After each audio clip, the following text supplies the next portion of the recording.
8장 2절 고유값 문제 몇 가지 응용을 공부하도록 하겠습니다. 예제 1번의 문제는 탄성마개에 대한 팽창 문제를 고유값 문제로 해결할 수 있다는 것을 보이려고 하는데요. 자, 어떤 문제인지 한번 살펴보도록 하겠습니다. 자, x1, x2 평면 위에 원의 형태를 띠고 있는 탄성마귀의 한 점을 다른 점의 위치로 옮기려고 합니다. 이때 이 옮기는 변환이 이런 식으로 되어 있습니다 라고 보겠습니다. 우리는 앞에서 이 행렬 A가 선형사상을 나타내는 표현행렬이다 라고 얘기를 했었죠. 그래서 우리는 R2 평면상에 있는 한 점 X를 또 다른 R2 평면상의 점 Y로 대응시키는 데 있어서 이와 같은 변환 A를 이용하려고 합니다. 즉 이쪽이 R2예요. 이쪽도 R2로 되어 있고요. 자, 이렇게 변환을 시키려고 하는데 이때 이 변화를 나타내는 행렬이 이런 식으로 주어져 있습니다. 이 모양을 보면 주대각선 중심으로 마주보는 게 같은 대칭 행렬로 되어 있네요. 자, 그리고 여기 있는 점을 P라 표시했을 때 이 점을 A에 의해서 점 Q로 이동을 시키고 있는 변환이 이렇게 되어 있습니다. 자, 이때 우리는 이 왼쪽 정역에 해당되는 이 왼쪽 평면상에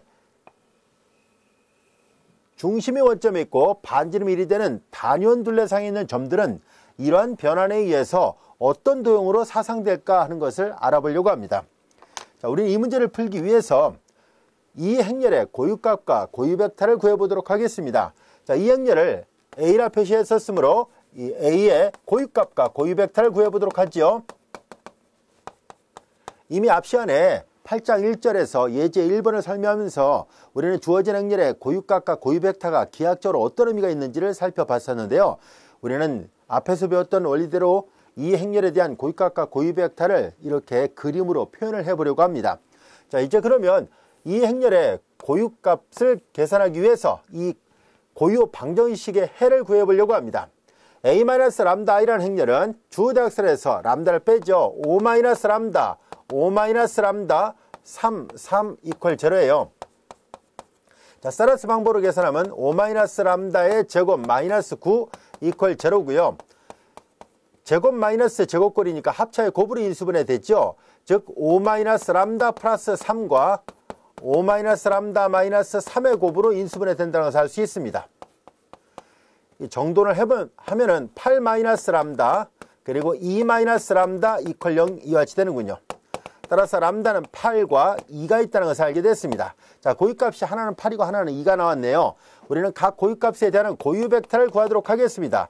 람다 8일 때에 대한 고유벡터를 구합니다. 여기다 8을 대입하면 마이너스 3, 3 마이너스 3이라서 두 개의 방정식은 동일하다는 것을 알 수 있습니다. 자, 그래서 마이너스 3x 더하기 3y 이퀄 0, 즉 마이너스 x 플러스 y 이퀄 0 이렇게 쓸 수 있죠.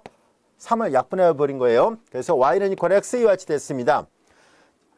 자, 그래서 우리는 람다 8일 때에 대한 고유벡터를 구해본 결과 x가 알파일 때 y가 알파예요. 알파를 묶어내면 1, 1이고요.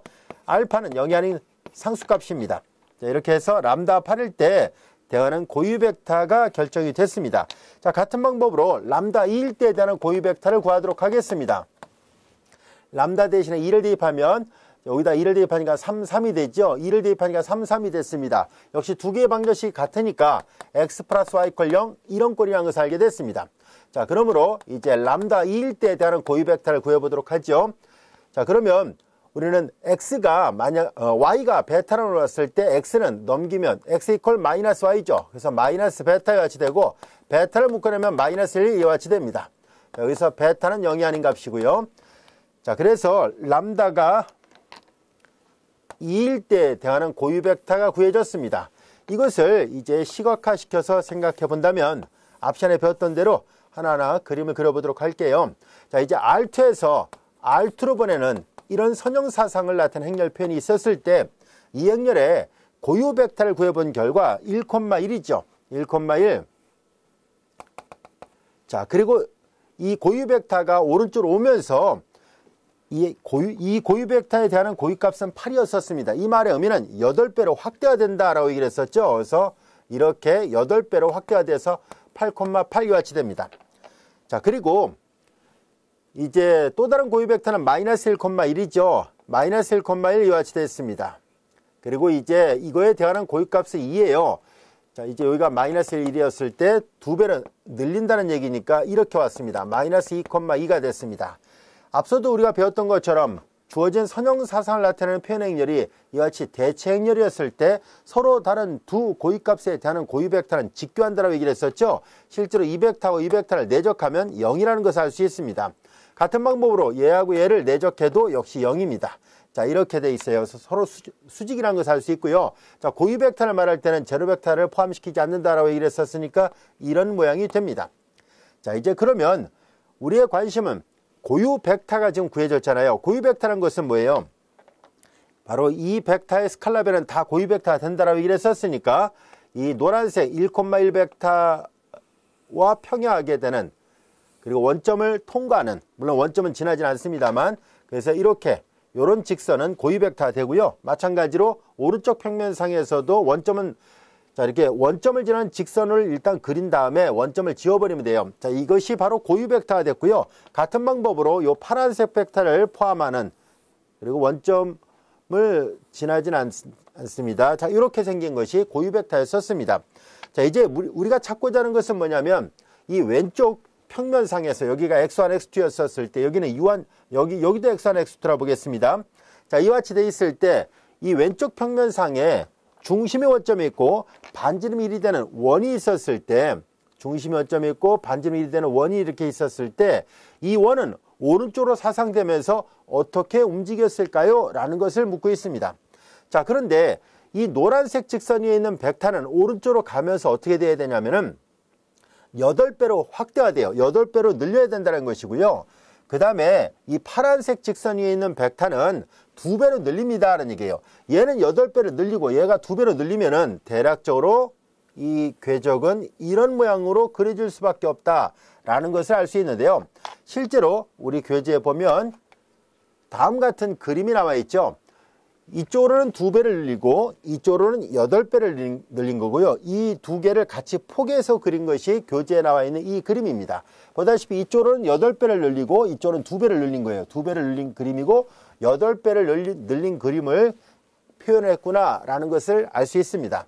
자, 이제 우리는 여기에서 이렇게 8배를 늘리고 2배를 늘리면 대략적으로 타원일 거로 예상이 되는데 정말로 이게 타원이 맞을까 하는 것을 알아보려고 합니다.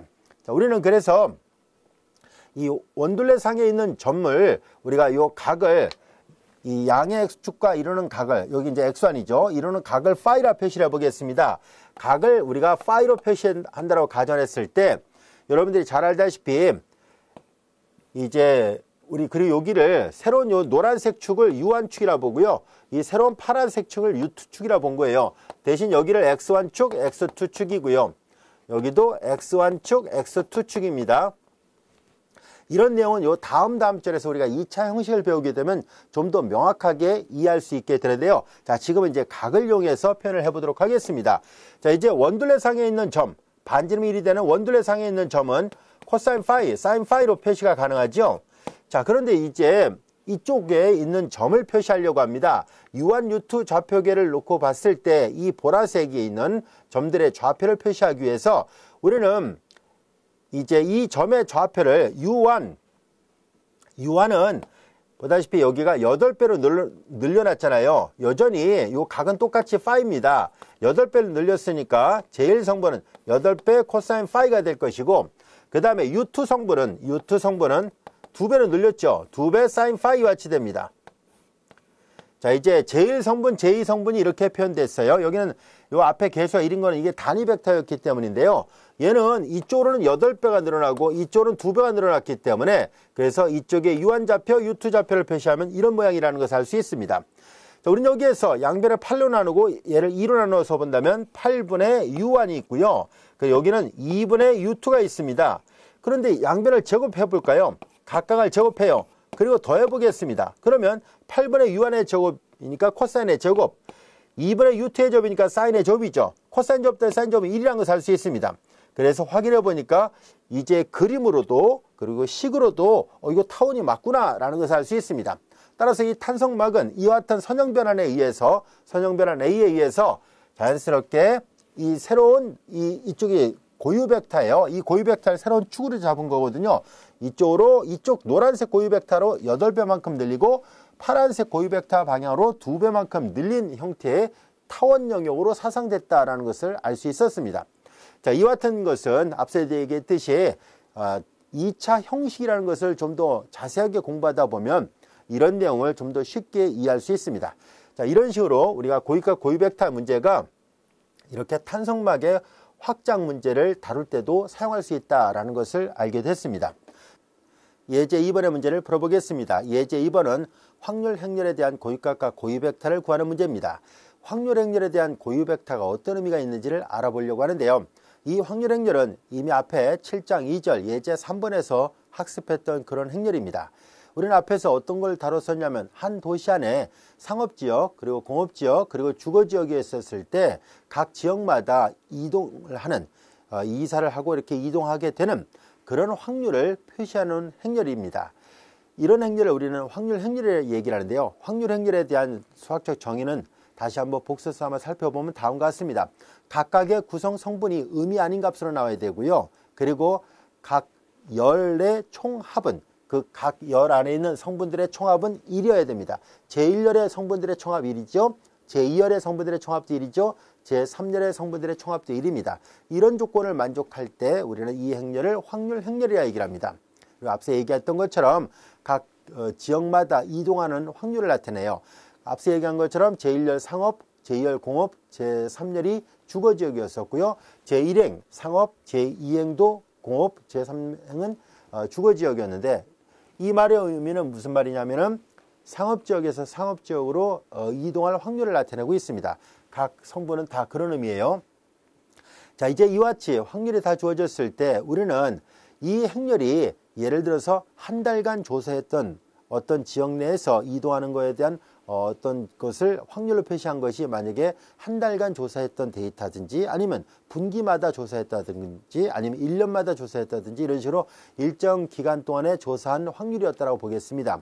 그리고 이런 것이 계속 변함없이 그대로 유지된다는 전제 조건 하에서 만약에 이 도시 안에서 많은 인구가 이렇게 이동을 하게 될 때 한참 세월이 지난 후에는 각각 상업지역 그리고 공업지역 그리고 주거지역에 각각 몇 대 몇의 비율로 이동을 하고 있었을까 하는 것을 알아보고 싶은 겁니다. 예를 들어서 도시를 설계하는 사람 입장에서는 이런 거에 대한 관심이 많이 있을 수밖에 없겠죠. 바로 이런 문제를 풀 때도 고유 벡터를 이용해서 푸는 것이 가능하다라는 것을 배우려고 합니다. 자, 그렇다면 이와 같은 확률 행렬의 고유값과 고유 벡터는 어떻게 구할 수 있을까 하는 것을 알아보려고 합니다. 우리는 이 확률 행렬이 갖고 있는 특징을 잘 활용해서 다음 같은 방법으로 이 행렬의 고유값을 구하려고 합니다. 우리는 앞 시간 끝부분에 뭘 배웠었냐면 행렬 A의 고유값과 A 트랜스포즈의 고유값이 같다는 것을 배웠었죠. 자, 그래서 우리는 이 행렬의 고유값을 직접적으로 구하는 것보다는 이 행렬의 전체 행렬의 고유값을 이용해서 이 행렬의 고유값을 구해보도록 하겠습니다. 즉 A의 트랜스포즈의 고유값하고 A의 고유값이 같으니까 A의 전체를 이용해서 구해보려고 합니다. 왜 그렇게 구하려고 하는지는 곧 우리가 알 수 있게 되는데요. 직접 써가면서 살펴보도록 할게요. 이 행렬의 전체 행렬에다가 우리는 111을 옆에다 곱해보겠습니다. 전체를 시켰으니까 0.7, 0.2, 0.1이죠.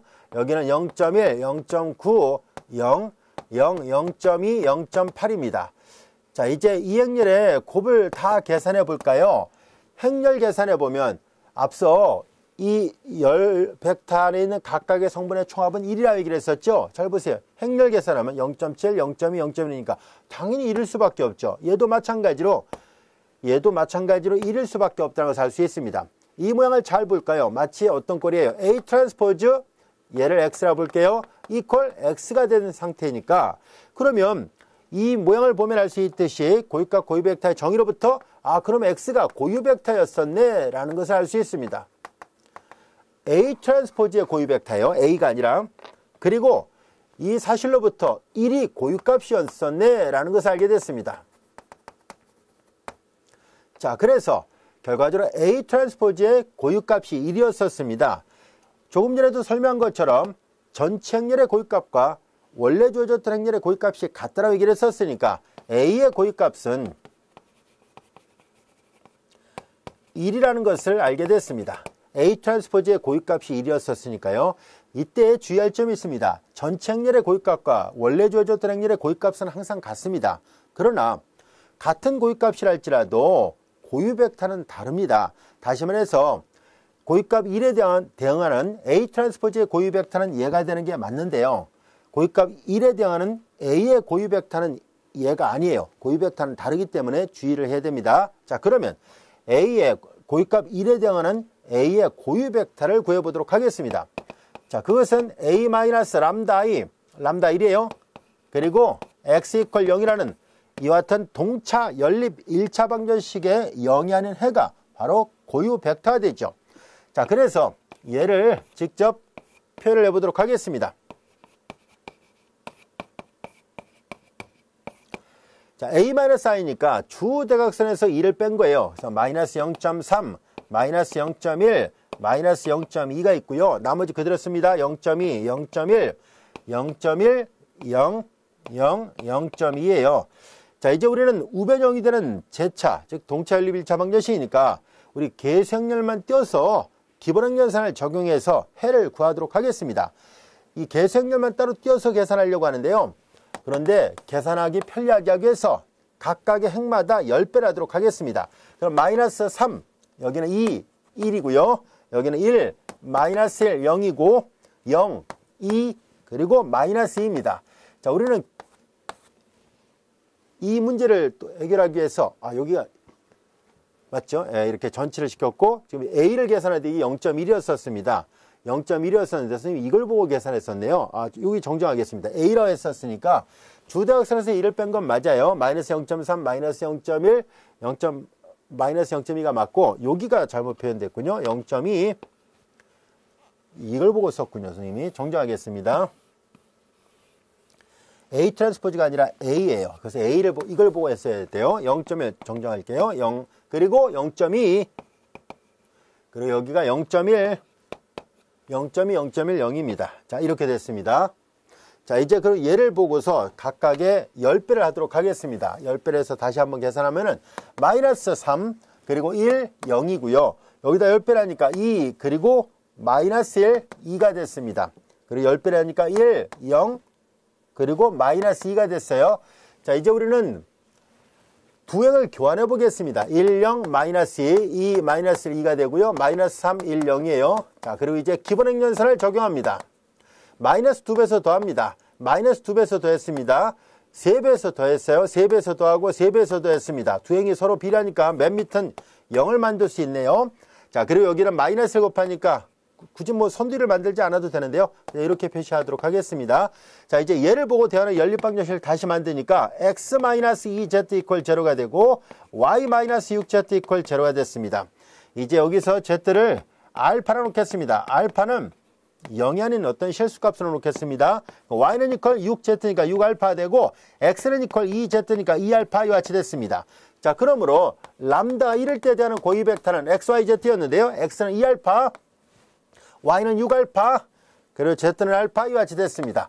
알파를 묶어내니까 2, 6, 1이 나왔습니다. 여기서 알파는 0이 아닌 값입니다.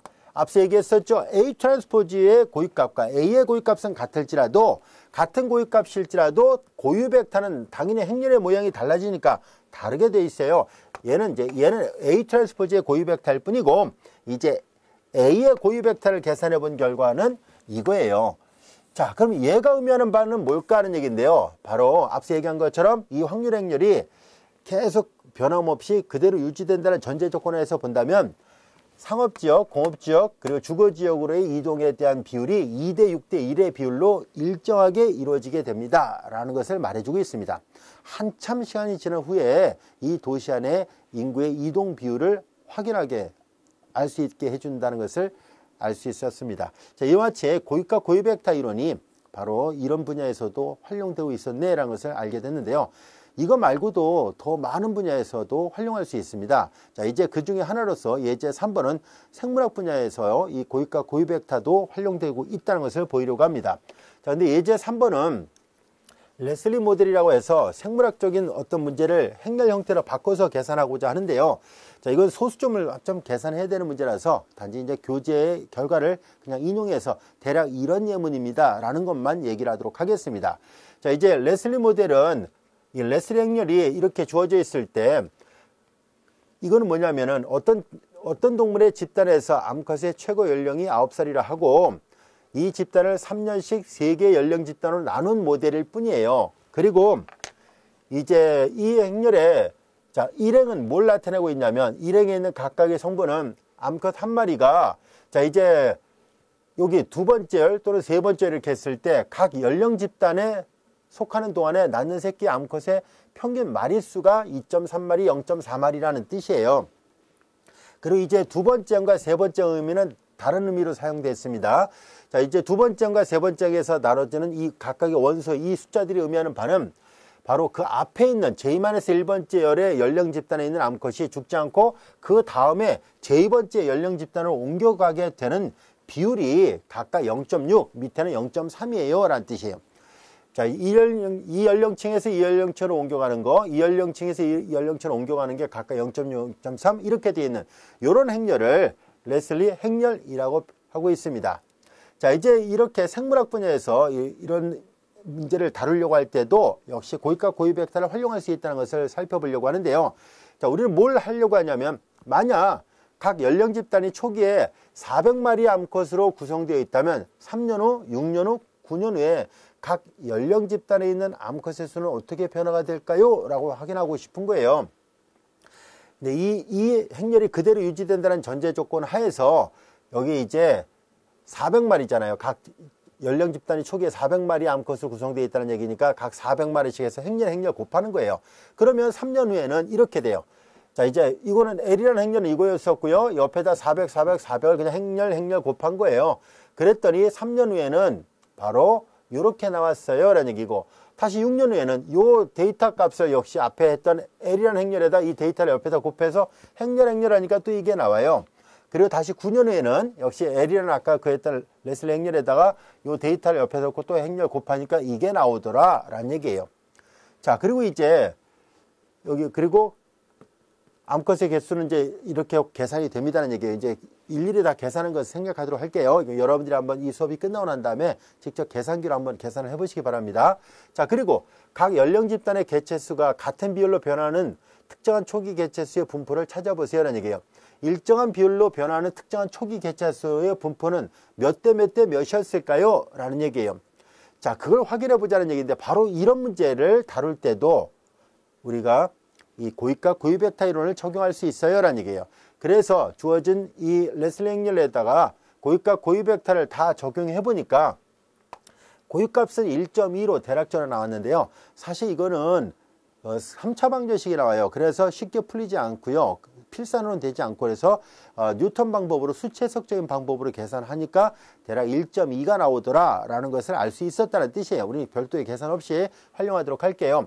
수채석적인 방법으로 고위값을 계산한 것은 공업사 학원에 가서 학습을 하게 됩니다. 자, 지금은 그냥 필산하는 거 위주로 하고 저자가 이제 계산기로 계산할 수 있는 문제들도 중간중간에 예문을 많이 넣어놨기 때문에 우리는 별도의 셈 없이 그냥 가도록 하겠습니다. 그리고 이제 1.2라는 고위값에 대해서 고위벡터를 구하니까 대략 이렇게 됐어요 라는 얘기예요. 이게 의미하는 바는 무슨 말이냐면 개체수의 분포를 나타내는 벡터예요. 그래서 몇 대 몇 대 몇의 분포를 갖고 있습니다 라는 얘기예요. 그래서 이제 예를 들어서 뭐 3년 후에는 이 인원수에 대해서 각각 비율을 다 더해서 이걸 이제 이것들의 총합으로 나눈 것이 각각 몇 마리 이렇게 나오게 되겠죠. 자, 그런 식으로 해서 우리 분포 벡터를 구할 때 바로 고유 벡터의 의미가 그런 역할을 하게 됩니다 라는 것도 알게 됐습니다. 여기까지도 이해할 수 있겠죠.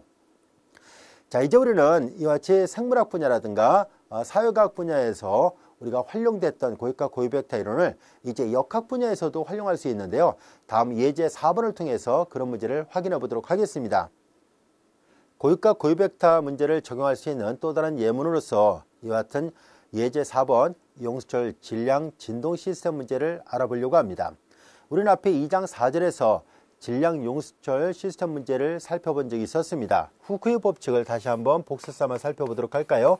자, 이제 고정된 지지대에 용수철 상수가 K로 주어지는 용수철이 있었고요. 그 다음에 이제 여기에 질량 M인 추가 매달려 있다라 보겠습니다. 만약에 정지 상태에 있다면 전혀 이동이 늘어난 길이가 없겠죠. 그런데 이 물체를 잡아당기게 되면은 이만큼 변이가 이동이 생겼다라 보겠습니다. 이 Y는 이동 길이에요. 자, 이때 아래로 내려갈 때가 플러스고 위로 갈 때가 마이너스로 정의를 합니다. 자, 이때 후크의 법칙은 바로 가해진 힘은 우리는 이 물체를 잡아당기게 되면은 복원력이 발생하게 되거든요. 그 힘은 반대 방향으로 작용되기 때문에 마이너스 붙인다라고 얘기를 했었고요. 이동한 거리에 비례한다라고 얘기를 썼습니다. 용수철 상수는 K였었고요. 이동 거리가 Y였었을 때 이것이 여러분들이 잘 알고 있는 후크의 법칙입니다. 이때 힘 F는 뉴턴 법칙으로부터 F = MA가 되니까 MA는 가속도니까 Y2'으로 표시할 수 있습니다. 그래서 잘 알려져 있는 이와 같은 관계식이 성립하죠. 자, 이와 같이 감세력이 작용하지 않았을 경우에는 이렇게 간단한 용수철 질량 문제는 이런 식으로 미분방정식으로 표시가 가능합니다. 자, 그런데 우리는 지금 다음 같은 문제를 하나 생각하려고 합니다. 자, 여기 보다시피 용수철 상수가 3이에요. 질량이 1이니까 요 시스템 안에서만 놓고 본다면, 얘만 놓고 본다면은 다음 같이 쓸 수 있었겠네요. M은 1이었었으니까 Y1의 2' 이퀄 마이너스 용수철 상수가 3이죠. 3Y1 이렇게 하면 쓰면 될 텐데요. 하지만 보다시피 그림을 보면 알 수 있듯이 다시 추가 또 다른 용수철에 매달려 있다는 것을 알 수 있습니다. 자, 이제 왼쪽 그림은 진동이 없는 고정되어 있는 상태였다면 오른쪽은 이제 진동이 발생해가지고 이렇게 늘어난 길이가 각각 Y1, Y2만큼 늘어났다면 이 두 개는 Y1도 Y2도 동시에 다 생각해야 되기 때문에 그래서 이런 식의 형태로 식이 표시가 됩니다. 즉 위에 처음에 했던 요식만 놓고 본다면은 요거 하나만 있으면 충분하지만은 그러나 이렇게 보다시피 이런 항이 더 생겼던 이유는 보다시피 이렇게 연립되어 있기 때문에 그런 현상이 나타나고 있습니다. 자, 이들을 식을 하나하나 요 주어진 조건에 맞춰서 계산을 해서 정리를 해보니까 이런 모양이 나옵니다 라는 것을 알게 됐습니다. Y1의 2', Y2의 2'은 각각 마이너스 5Y1 플러스 2Y2, 2Y1 마이너스 2Y2 이와 같이 됐습니다. 자, 이들을 행렬 형태로 바꿔서 표시해 볼까요? Y1의 2', Y2의 2', 그리고 Y1, Y2예요. 마이너스 5, 2 마이너스예요. 모양 자체를 행렬 형태의 기호를 써서 표시한다면 얘네들을 Y로 표시하고 요 행렬을 A라 표시를 하겠습니다. 그러면 얘는 Y2'이라는 것을 알 수 있어요. 결과적으로 이 질량 용수철 진동 시스템의 문제를 간단하게 행렬 형태로 표시하니까 이런 모양이 됩니다 라는 것을 알게 됐습니다. 그리고 미분방정 형태로 표시한다면 이렇게 되는 제차 연립 선형 미분방정식이 됐습니다. 자, 우리는 여기에서 이 미방을 만족하는 해의 모양을 생각해 보려고 하는데요. 우리는 Y의 모양은 도대체 어떤 꼴일까 하는 것을 알아보려고 하는데 여러분들이 이렇게 간단한 미분방정식을 풀다 보면 이런 형태는 지수꼴의 해를 갖고 있다는 것을 이미 앞에서 배웠었습니다. 그래서 우리는 모양이 얼추 비슷하게 생겼거든요. 그래서 그럼 얘도 지수꼴의 해를 갖는다라고 가정하고 문제를 풀어보려고 합니다. 즉 Y2' 이퀄 A, Y 이런 꼴의 미분방정식의 해의 모양은 여러분들이 잘 알다시피 지수 모양 꼴의 해를 갖고 있거든요. 예를 들어서 오메가 T승 이런 식으로 여기 이제 뭐 상수가 있을 수 있어요. A라 쓰지 말고 뭐 다른 걸 쓸까요? 뭐 A 이런 식으로 여기 A가 있군요. 다른 거 아무거나 이렇게 상수가 있었더라 볼게요. Y의 모양은 이런 꼴일 것이다 라는 것을 알 수 있습니다. 왜냐하면 얘를 두 번 미분해도 이건 지수 함수는 미분해도 자기 자신이 되니까요. 그래서 한 번 미분한 오메가 내려오고 또 미분한 오메가 제곱 나오잖아요. 그러니까 오메가 제곱 네모가 A가 되는 그런 네모는 오메가 제곱분의 A로 표시가 되는 그런 상수예요. 자, 그래서 이렇게 간단한 상수계수를 갖는 이게 미분방정식의 해가 이렇게 간단하게 지수 모양의 해를 갖고 있는 것처럼 우리는 이 모양과 이 모양을 잘 보세요. 비슷하게 생겼죠? 얘는 물론 연립방정식이고 사실 행렬 형태로 되어 있습니다. 그래서 얼추 비슷하게 이런 꼴일 거라 예상하고 문제를 한번 풀어보려고 합니다. 따라서 Y는 이퀄 X 2의 오메가 T승꼴이라 가정하겠습니다.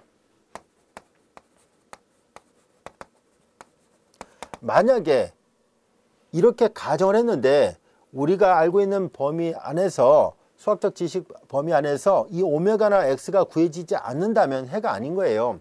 하지만 이 오메가도 x도 구해진다면 우리의 가정이 옳았다는 것을 알 수 있을 겁니다.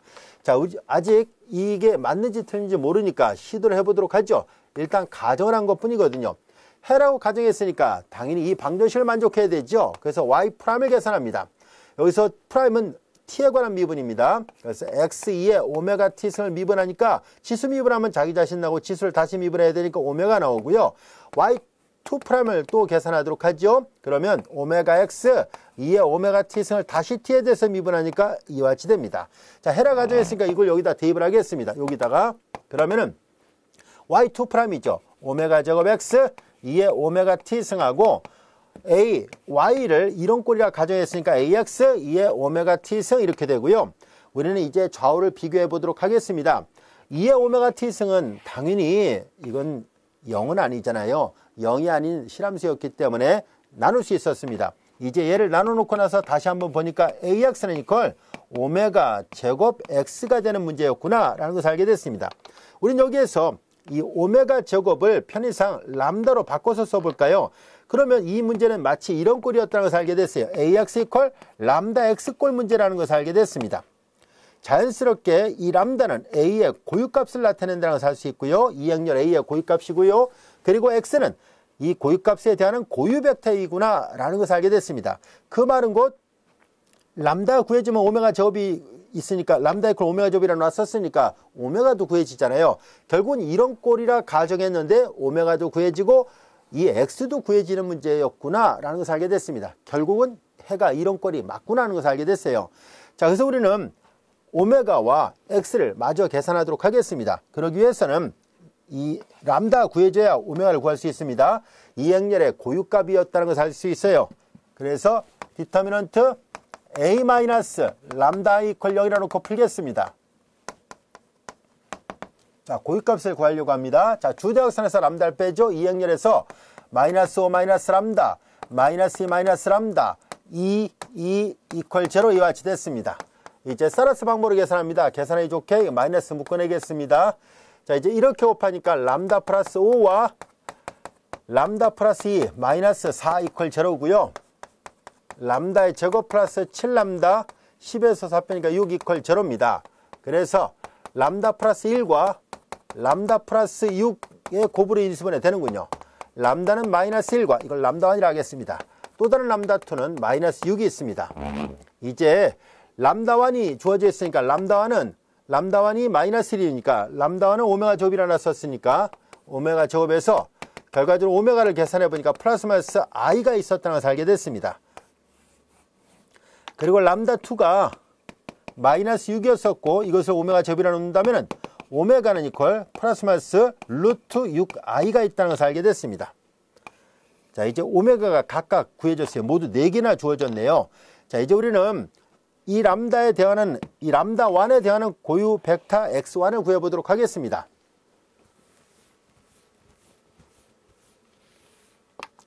자, 첫 번째 람다 1 이퀄 마이너스 1일 때 대하는 고유 벡터를 구합니다. 자, 마이너스를 여기다 대입하죠. 마이너스를 대입하니까 5에서 1 빼니까 4 마이너스 4인데 이거 서로 비례하거든요. 그러니까 마이너스 2하고 마이너스 2x 플러스 y 이렇게 쓰면 되겠군요. 결과적으로 y는 이퀄 2x니까 람다가 마이너스 1일 때 대한 고유 벡터는 자, 이제 넘어갔으니까 x를 알파로 보면 y는 2알파 이와 같이 됩니다. 알파를 묶어낼게요. 1, 2 이렇게 되는군요. 알파는 0이 아닌 값이에요. 그래서 가장 간단한 벡터로 1, 2를 선택하도록 하겠습니다. 자, 이제 람다 1이 마이너스 1일 때 대한 고유 벡터 1, 2예요. 이걸 첫 번째 고유 벡터 x1이라 해보겠습니다. 람다 1일 때 x1, 람다 2일 때 x2라 놓을 계획이에요. 자, 이번에 람다 2는 이퀄 마이너스 6일 때입니다. 마이너스 6일 때 여기다 대입을 하죠. 5에서 6 빼니까 마이너스 1, 마이너스 플러스 1, 2가 나오네요. 1, 2가 됐으니까 1, 2 이렇게 됐어요. 자, 이런 모양이었구나 라는 것을 알 수 있습니다. 자, 여기에서 우리는 이제 람다 2가 마이너스 6일 때 대한 고유 벡터를 구하도록 하겠습니다. 자, 예를 들어서 y를 베타로 놓는다면 넘기면 x는 마이너스 2베타 이와 같이 되는군요. 베타를 묶어내면 마이너스 2, 1이에요. 여기서 마이너스를 묶어내서 2 마이너스 1로 해도 상관이 없습니다. 그건 이제 전혀 개의치 않습니다. 자, 이렇게 표시가 됐습니다. 자, 그래서 이제 두 번째 고유 벡터는 람다2가 마이너스 6일 때 이렇게 돼 있구나 라는 것을 알게 됐습니다. 여기까지 이해할 수 있겠죠. 자, 이제 그러면 첫 번째를 xy로 놓겠습니다. 첫 번째, 자, 여기 보다시피 y는 equal x2의 오메가 t라 했는데 오메가 1일 때 x1 이런 식으로 표시할 거예요. 그런데 오메가 두 개가 있어요. 이 람다 1에 대하는 고유 벡터 x1이었으니까 y1을 표시해 보겠습니다. x1은 이거예요. 1, 2 그리고 2에 그 다음에 오메가가 두 개가 있어요. 하나는 it 플러스 마이너스 it 이렇게 씁시다. 그 다음에 y2는 두 번째 고유 벡터는 마이너스 2, 1 또는 2하고 마이너스 1 써도 된다 그랬었죠. 람다 2일 때 대하는 고유 벡터 람다 2가 마이너스 6일 때 대하는 오메가는 플러스 마이너스 루트 6 it가 되어 있습니다. 이렇게 묶어낼게요. 자, 요런 꼴이라 했었으니까 하나하나 대입을 한 거예요. 자, 그런데 여러분들이 보면 알 수 있듯이 2에 플러스 마이너스 it라는 것은 1, 2가 있을 때요. 얘네들은 다시 쭉 풀어서 써보면은 지수함수잖아요. 지수함수니까 얘는 코사인 t 플러스 마이너스 i의 사인 t가 될 것이고 얘네들도 다시 한번 쭉 풀어서 쓰면 마이너스 1 벡터하고 코사인 루트 6t 플러스 마이너스 i의 사인 루트 6t죠. 자, 여기 보면 실함수가 하나, 둘, 셋, 네 개가 있습니다. 요 네 개의 결합으로 일반해를 표현할 수 있죠. 우리 이 허근을 가졌을 때 해를 표시하는 방법을 잘 알고 있잖아요. 네 개의 실함수가 있습니다. 요 네 개의 실함수를 결합하면 해가 되는데요. 그건 뭐 결합만 하면 되니까요. 최종 결과를 확인만 해보도록 하겠습니다. 자, 보다시피 여기가 x1이에요. 얘가 x2예요.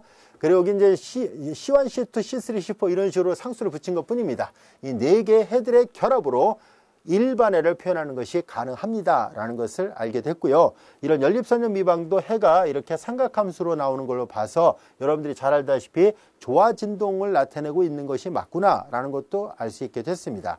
자, 우리는 지금까지 고유값 고유 벡터가 여러 분야에 많이 활용되고 있다는 것을 살펴봤었습니다.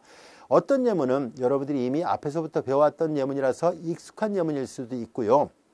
또 어떤 예문은 2절에서 처음 나오는 예문도 있을 겁니다. 단지 이런 예문을 통해서 이런 게 있구나, 이렇게 활용되는구나 라는 정도만 알고 있어도 충분할 거라 생각됩니다. 자, 이어서 우리는 교재 8장 3절을 통해서 대체행렬, 반대체행렬, 그리고 직교행렬에 관한 여러 가지 성질들을 공부하도록 하겠습니다.